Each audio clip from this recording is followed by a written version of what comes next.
Depuis 400-500 ans, le sphinx est confronté à l'avant. Il n'a jamais bougé. Il n'a jamais cligné des yeux. Les gens disent qu'il regarde le désert. Mais que se passe-t-il si ça nous regardait? Le sphinx est l'un des monuments les plus célèbres d'Égypte. Il se trouve à côté des pyramides de Giza. Les touristes le voient comme un symbole de l'Égypte ancienne. Mais la vérité est plus compliquée. Personne ne sait vraiment pourquoi il a été construit. Certains croient qu'il gardait des tombes. D'autres pensent que c'était un signe de pouvoir. Certains disent qu'il a été construit pour honorer un dieu. Il n'y a pas de réponse unique. Ses proportions sont étranges. La tête est trop petite pour le corps. Le style du visage ne correspond pas au style du reste. Son nez manque. Il en va de même pour sa barbe. Ces détails étranges ont conduit à de nombreuses théories. Certains pensent que la tête a été sculptée plus tard. Certains pensent qu'il avait à l'origine un visage de lion. D'autres croient que le visage que nous voyons aujourd'hui a été changé pour ressembler à un souverain.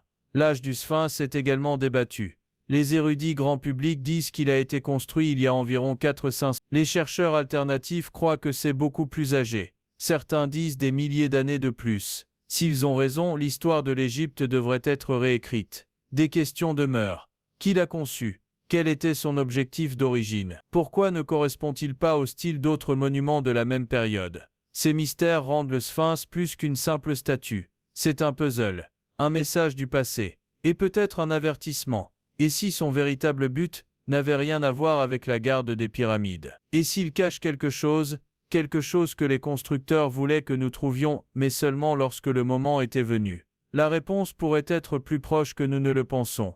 Le premier indice vient d'un endroit à laquelle personne ne s'attendait. Pas au-dessus du monument, pas derrière ça, mais directement en dessous. Et ce qui se trouve là a le pouvoir de changer tout ce que nous savons sur le sphinx. Et l'Égypte elle-même. Les archéologues voulaient des réponses. Ils ont utilisé des exercices. Ils ont utilisé des scanners pénétrant au sol. Ils ont envoyé des signaux profondément sous le sphinx. Les résultats les ont surpris. Sous les pattes de pierre, les scanners ont détecté des formes. Pas de motifs rugueux. Contours clairs. Des cavités qui semblaient trop précises pour être naturelles. Ces formes n'étaient pas répertoriées dans les rapports officiels du site. Ils ne correspondent à aucune carte d'excavation approuvée. Certaines des formes ressemblaient à des pièces. D'autres ressemblaient à des couloirs étroits. Les déclarations officielles sont venues rapidement. Les autorités ont déclaré que les analyses n'étaient pas concluantes. Ils ont dit qu'il n'y avait rien d'inhabituel sous le monument. Pas de chambre. Pas d'espace secret. Mais les chuchotements se sont propagés de l'intérieur des équipes d'excavation. Certains travailleurs ont affirmé que les formes étaient artificielles. D'autres ont dit qu'on leur avait dit de ne pas parler à la presse. Quelques-uns ont laissé entendre quelque chose de plus grand qu'un simple espace vide.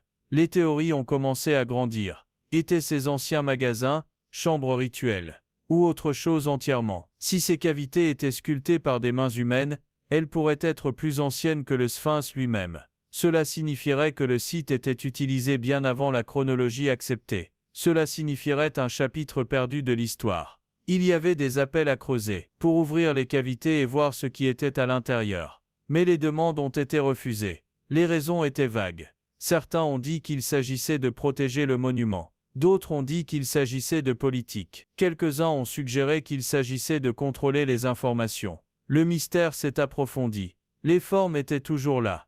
Ils n'avaient pas déménagé depuis des milliers d'années. Mais personne n'a été autorisé à les voir. S'ils sont naturels, l'histoire se termine ici. S'ils sont artificiels, l'histoire ne fait que commencer. Et s'ils sont créés par l'homme, ils pourraient réécrire tout ce que nous pensons savoir sur l'Égypte. Les écrits anciens mentionnent les portes scellées, pas des portes ordinaires. Des portes qui n'étaient jamais censées s'ouvrir. Certaines inscriptions les appellent des portes aux étoiles. D'autres parlent de chambres scellées jusqu'à la fin des jours. La langue est ancienne. Le sens est incertain. Les chercheurs ont lié ces textes au sphinx. Ils croient que des entrées cachées peuvent exister. Des entrées qui mènent à quelque chose appelé le Hall of Records.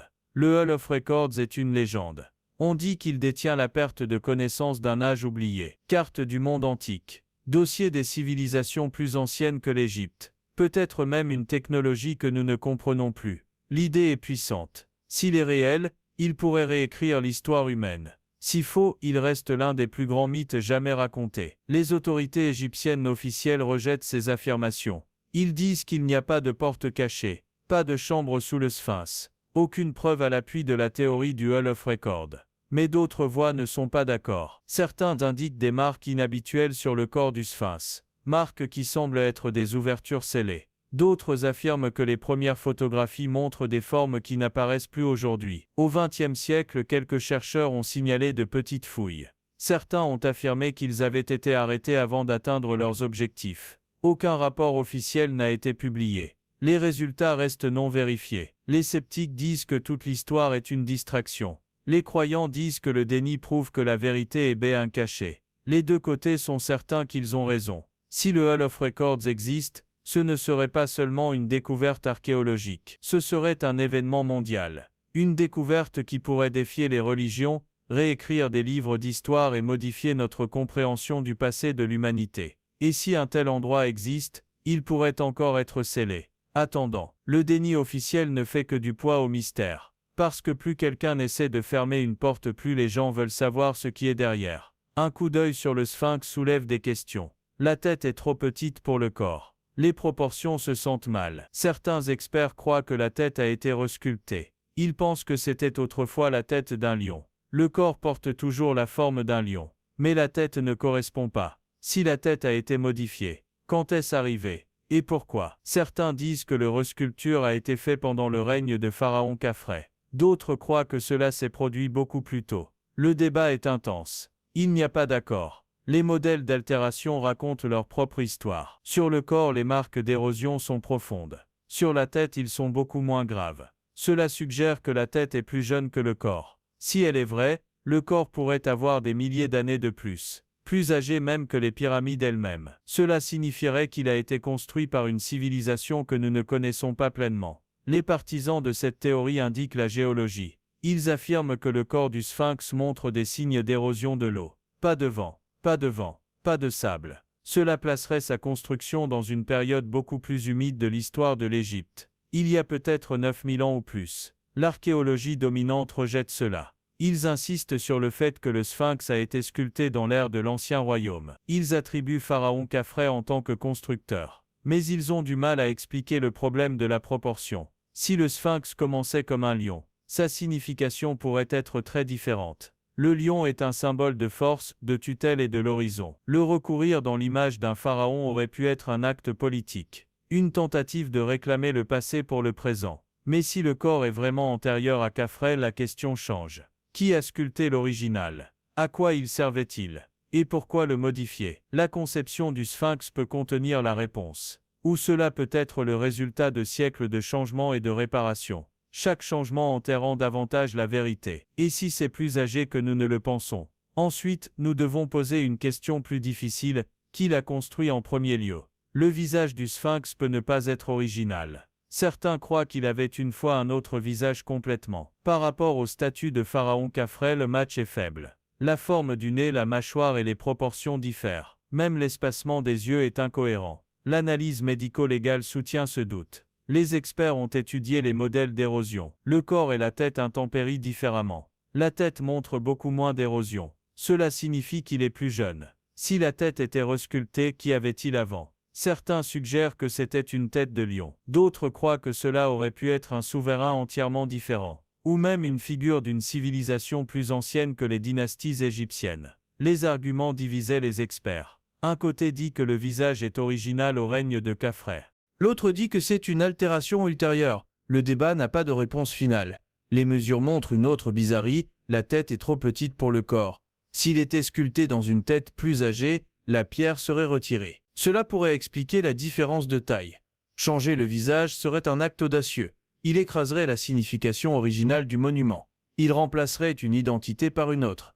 Pourquoi le faire? Certains disent la politique. Un dirigeant pourrait vouloir se connecter à un monument de pouvoir. D'autres disent que c'était une restauration après des dommages. Mais la restauration essaie généralement de copier l'original. Cela ressemble plus à un remplacement. L'inadéquation de l'érosion soulève un autre problème. Si le corps est bien plus ancien, les constructeurs d'origine peuvent être inconnus de l'histoire. Cela signifierait que la caractéristique la plus célèbre du sphinx, son visage, est un mensonge. Et si le visage a été changé une fois, qui peut dire que cela n'a plus changé? Une chose est certaine. Si la tête et le corps proviennent de différentes époques, la chronologie de l'Égypte est erronée.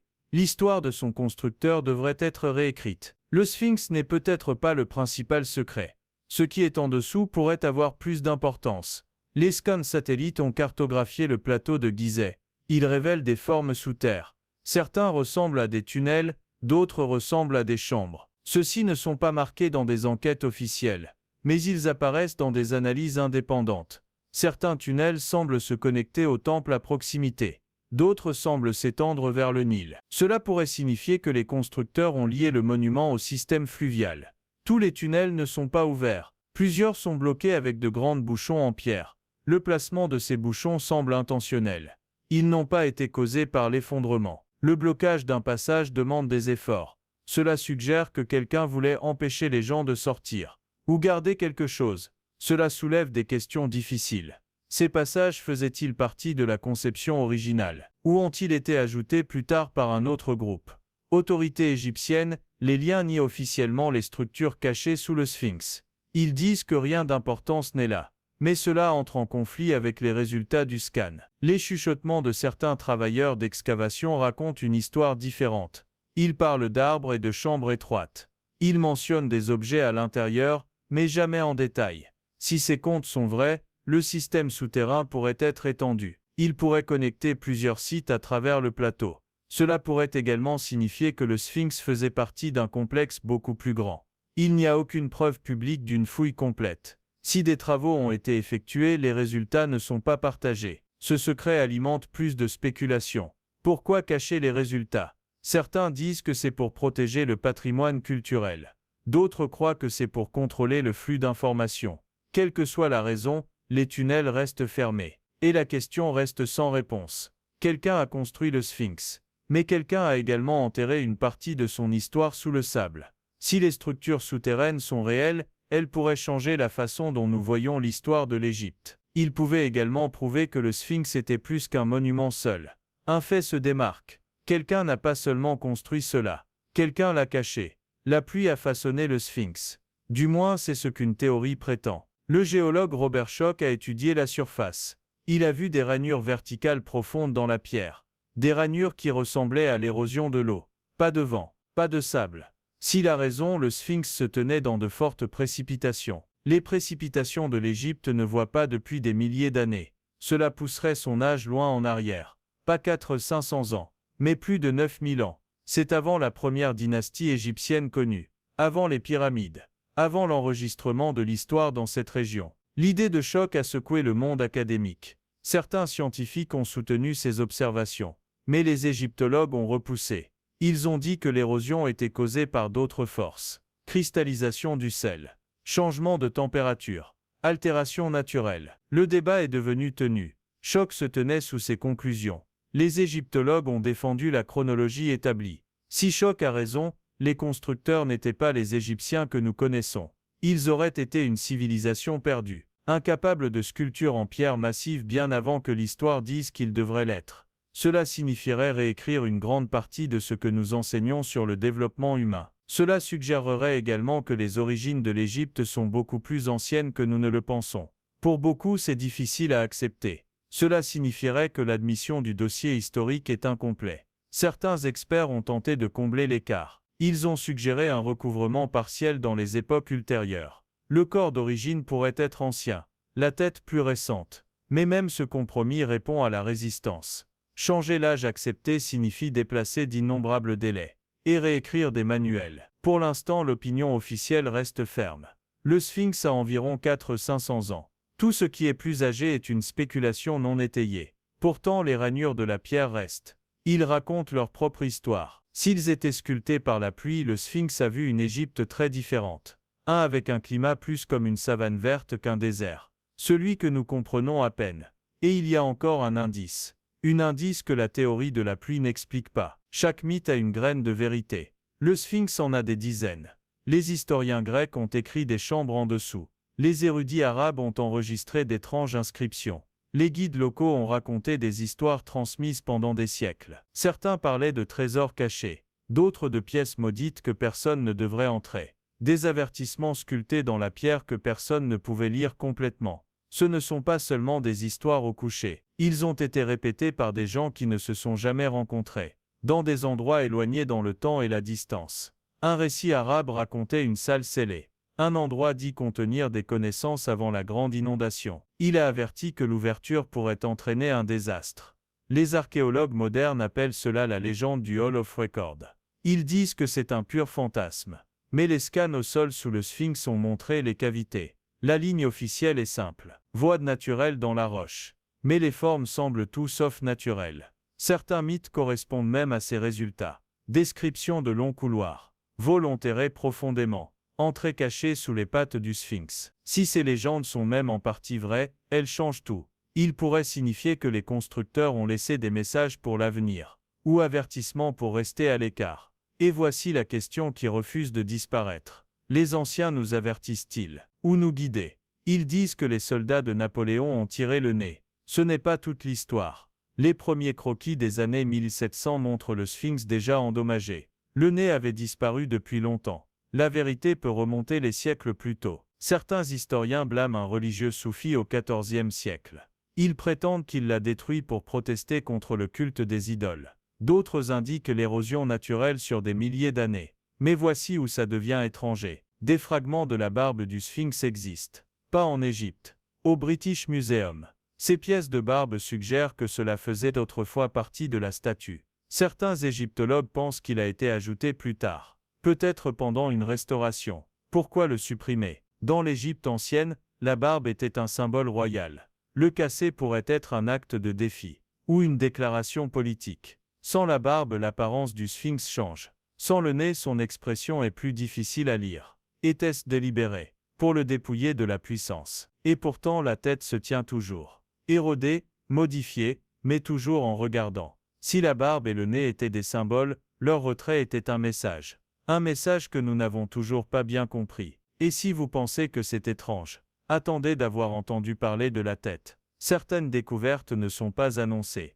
Ils sont effacés. Au début du XXe siècle, les fouilles autour du sphinx se sont intensifiées. Les équipes ont creusé profondément. Mais toutes les constatations n'ont pas fait des rapports publics. Il y a des mentions de tunnels trouvés sous la structure. Passage éloigné de sa base. Certains contes décrivent les chambres. Ensuite, les enregistrements s'arrêtent. Dans certains journaux intimes, les notes apparaissent, alors sont réduites. Les cartes avec des marquages ont été supprimées plus tard. Photos manquantes dans les archives. Pourquoi? Certains disent que les résultats ne correspondaient pas à la chronologie acceptée. D'autres croient qu'ils étaient trop politiquement sensibles. Les chuchotements racontent des passages scellés. Les équipes de travail ont ordonné de les remplir de pierres. Les gardes ont été publiés, puis rejetés tranquillement. Si c'est vrai, il ne s'agit pas seulement de l'archéologie. C'est une question de contrôle. Décider de ce que le public est autorisé à savoir. Le patrimoine de l'Égypte est lié à son tourisme. Changer l'histoire pourrait changer l'image du pays. Ou perturber les récits nationaux de longue date. Mais les secrets ont une façon de fuir. Même lorsqu'il a été enterré sous le sable et la politique. Si des parties de la vérité étaient cachées avant, cela vaut la peine de demander qu'est-ce qui a été trouvé d'autre et enfermé. Ce qui mène à la vraie question. Qui décide ce que nous apprenons? 2 camps, 2 délais. Un géant de pierre. Le premier camp suit la vue traditionnelle. Le sphinx a été construit par Pharaon Khafré. Il y a environ 4 et 500 ans. Il a été sculpté à partir d'un seul affleurement calcaire. Son but, garde le plateau de Giza. Protéger les pyramides. Un symbole de puissance royale. Le deuxième camp n'est pas entièrement d'accord. Ils soutiennent que c'est beaucoup plus âgé. 9000 ans ou plus. Créé par une civilisation dont nous nous souvenons à peine. Celui qui anime l'Égypte elle-même. Chaque côté pointe vers des preuves. Les chercheurs traditionnels citent des inscriptions près de la pyramide de Khafré. Ils mettent en évidence des outils et des marques de carrière. Ils soutiennent que l'érosion est le vent, pas l'eau. Le côté alternatif montre des études géologiques. Ils pointent vers des modèles causés par de fortes pluies. La pluie qui n'a pas touché ce désert depuis des milliers d'années. Ils soulignent l'inadéquation entre la tête et le corps. Et se demander pourquoi le visage ne correspond pas à Khafré.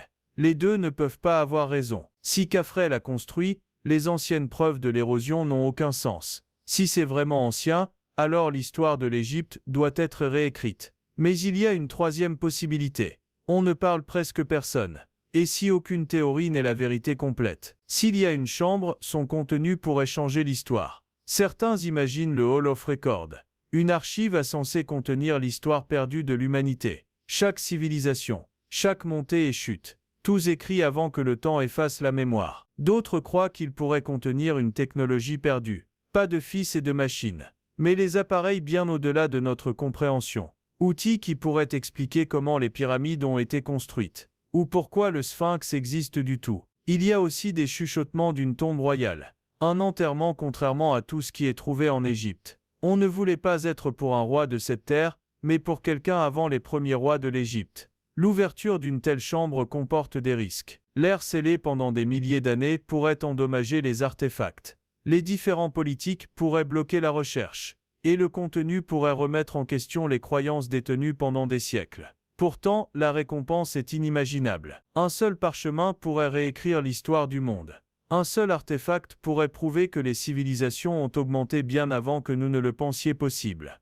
Pour l'instant, les portes restent fermées, verrouillées sous des couches de pierre et de sable. Mais un jour, quelqu'un les ouvrira. Le sphinx a vu les empires augmenter et tomber. Il a tenu à travers les guerres, les fléaux et les conquêtes. Il a survécu les rois, les généraux et les dieux autrefois adorés. La pierre s'érode, mais sa présence perdure. Il ne parle pas, il ne bouge pas. Pourtant, il maintient une emprise sur notre curiosité plus forte que n'importe quel dirigeant n'a jamais pu. Les gens traversent les océans pour se tenir devant lui. Ils regardent des yeux sculptés il y a des milliers d'années. Ils se demandent ce que ces yeux ont vu. Quels secrets ils gardent encore. Pourquoi cela nous captive-t-il? Parce que c'est plus que la pierre. C'est un survivant. C'est une question sculptée dans la terre. Et il refuse de donner une réponse. Certains le voient comme un gardien du passé. D'autres croient qu'il cache des vérités trop dangereuses à révéler. Quoi qu'il en soit, ce n'est pas seulement une relique. C'est un rappel. Nous mesurons nos vies depuis des décennies. Il mesure le temps en millénaires. Cela a vu le monde changer d'une manière que nous ne pouvons pas imaginer. Et il regardera à nouveau le monde changer. Le sphinx ne gardait pas seulement le passé de l'Égypte. C'est gardant notre avenir.